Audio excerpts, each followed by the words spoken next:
Hi,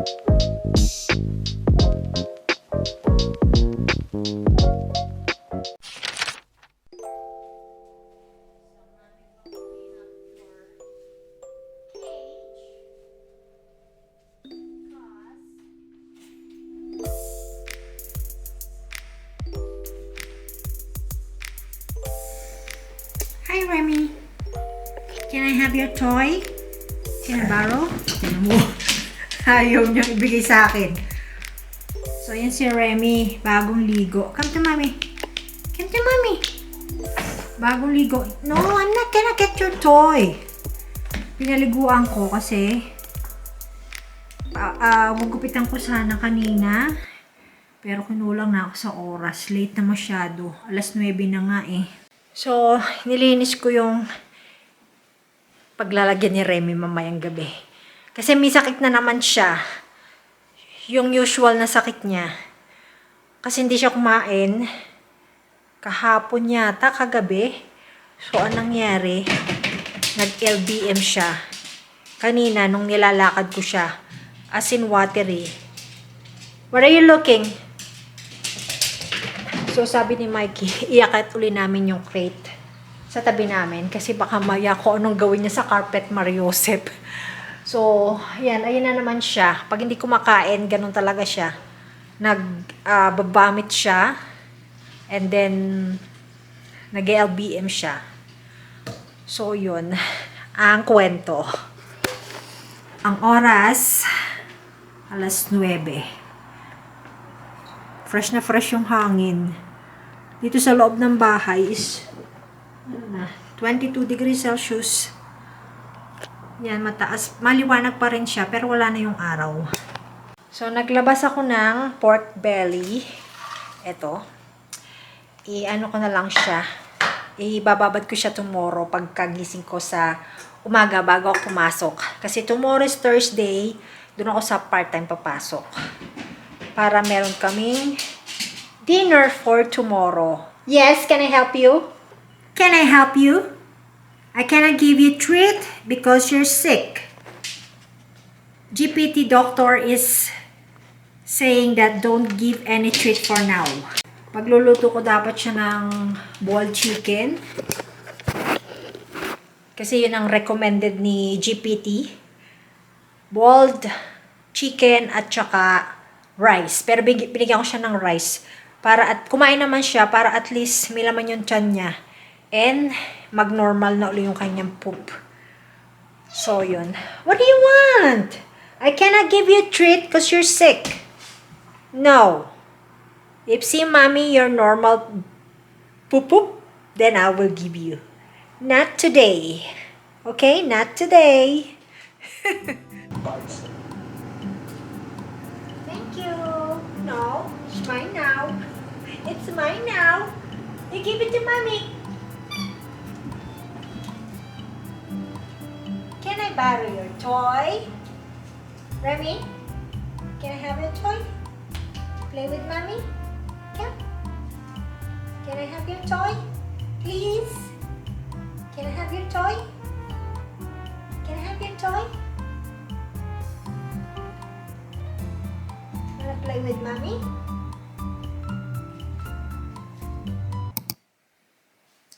Good morning. Good morning. Akap-akap yung underwear ni Mikey. Nakakainis. So, ilalakad ko si Remy. Okay na siya kagabi. Hindi siya nag-PM. Hopefully maging okay na siya. So, yung crate na sa taas. Niyakyat namin. And, wala. Hindi naman siya nag-BM. Which is good. Kasi pinakain ko siya ng rice kagabi. So, pasok ko ngayon sa part-time job ko. And, ilalakad ko muna si Remy. Sabi sa weather forecast, uulan. And since last night, super windy. And meron ng, alert. Rain and, anong tawag dito?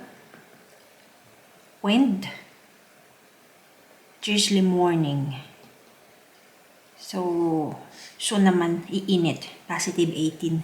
Which is good. Ang pangit naman ng weather, weekend o ulan. I don't know if it's ulan to or snow kasi wala na akong winter tire. Good luck naman sa akin. Pero hindi na yan mag-i-snow ng grabe kasi mainit na ang panahon. So, yun. Kagabi nga merong yellow warning, wind. And lakas-lakas ng hangin kagabi. Rinig ko yung hampas sa bintana sa may kwarto nung natutulog ako. So, yan. Hilakad ko lang si Remy.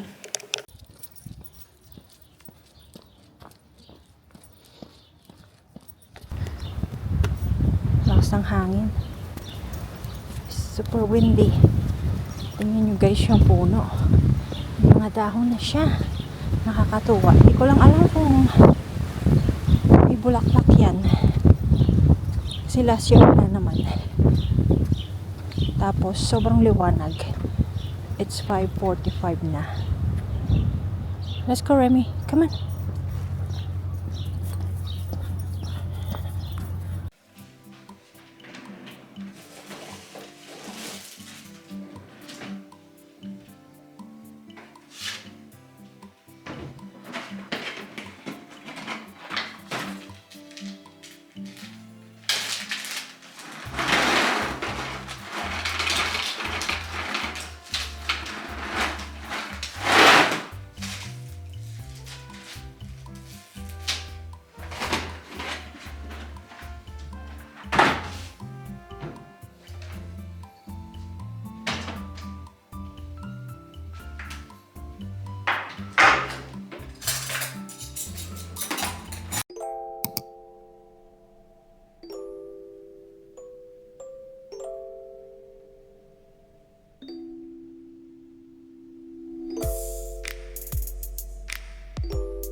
"2,000 years later."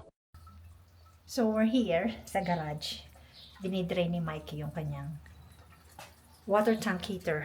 Importante ito, especially annually. Yeah, once a year. Yeah. So we didn't do it last year. Yeah, we didn't. So, importante yan kasi ang water dito sa Alberta is hard. So, we have a hard water. So, kailangan gawin to every year. So, may mga process bago i-drain yung water tank. Basta i-YouTube na lang ninyo. Kasi mahirap na. Baka magkamali ako ng sabi. So, Yeah, important. it's gonna take a little while because it's a big tank. Yeah. Make sure sundin nyo yung tamang proseso. May ginawa kami sa tamang proseso kaya umabot kami sa ganito. Habang dinidrain ni Mike yung hot water. It will take a while. So, tapos na yung ating water heater. Good job, Mikey. So, inabot siya ng... Kasi nag-start kami ng 10:15 nung diniray namin yung water. But before that, 1 hour before, tinurn off namin yung electricity going dun sa hot water tank. Kasi electric yon, hindi siya gas. Kaya, yun ang procedure. And, successful naman. Importante yun guys, para ma-save yung water tank nyo. Para hindi siya mag-cause ng problem and, syempre, money. So, importante yun kung kayo ay homeowners. So, yan. Si Mikey is gusto niyang gumawa ng chili, Texas chili. So, bumili talaga siya ng ingredients. Gusto niya talagang gumawa. And meron akong mga vegetables dito. Ako ang sous chef niya. Ako magagayat niyan. Tapos siya ang magluluto. So, hahayaan ko lang siya. Manonood lang ako. And pag gusto niya ng tulong, to the rescue tayo. So, hugasan ko muna yung mga vegetables. And then, mag-start na akong maggayat. Pero ang lunch namin is pork belly. Sabi ko sa kanya, pork belly lunch natin. Gusto ko kasing kumain ng rice. Bale, naibabad ko na siya kanina pa. Like, around 9 o'clock. So, okay na siya. Doon ako mag-barbecue sa labas.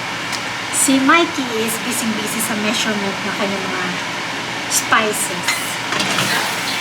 So, pinapalambot ko yung beef niya. Kasi nga ako ang sous chef niya. Nagayat ko na yung mga veggies. So, this one is oil. Getting oily. Yeah, just Yeah. slow it down. I'm trying to find, where's your oregano? And green cap. Huh?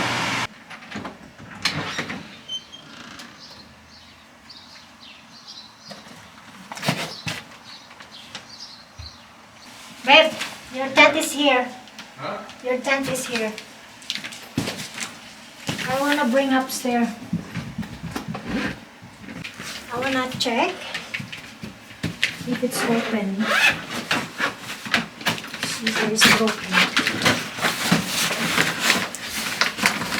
Okay. It's good. It's inside the box. Unboxing.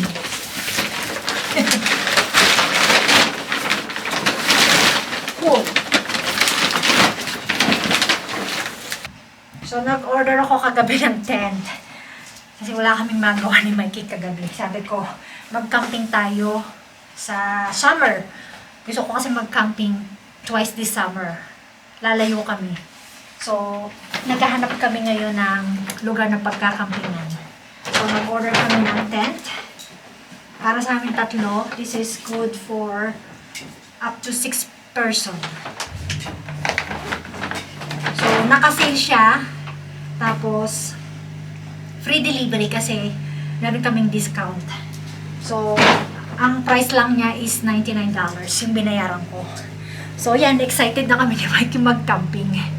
Easy kami ni Mike ng pagluluto. Siya, chili. Tapos ako naman magba-barbecue sa labas. Pinainit ko na yung barbecue. Ilinisin ko na lang yung pinaka-grill niya. Yan naman yung araw. Sumisikat na naman siya. Pero yung ulap, it's very dark. Linisin muna natin yung grill bago tayo mag-ihaw. It's very hot. Sakto naman pagkatapos kong mag-barbecue. Dumagim na siya. And umaambon. Kaya tinakpan ko na tong sliding door. So, syempre, kakain tayo ng lunch. 2:30 na. Late lunch.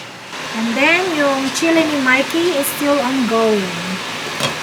Matatapos siya ng 4 o'clock. Yan ang oras. Kasi sabi 3 hours daw lulutuin ko. Pero, slow cook lang siya. So, yan yung aming banding ni Mikey. Cooking. Busy kami sa cooking. So, yan. Let's go and eat na. Kasi gutom na rin ako. Starving na kami ni Mikey. So, late na. Good thing I finished barbecue outside. Starting to rain. Cheers, guys. Coke. Kimchi. Sure, please, thank you. That's it, no? You can try my barbecue. You will forget your name. I just started eating Midnight yet. I watched that. It's okay, it's in low on fire. Tadam! Pork belly. Pork belly. Pork barbecue. Let's try with kimchi.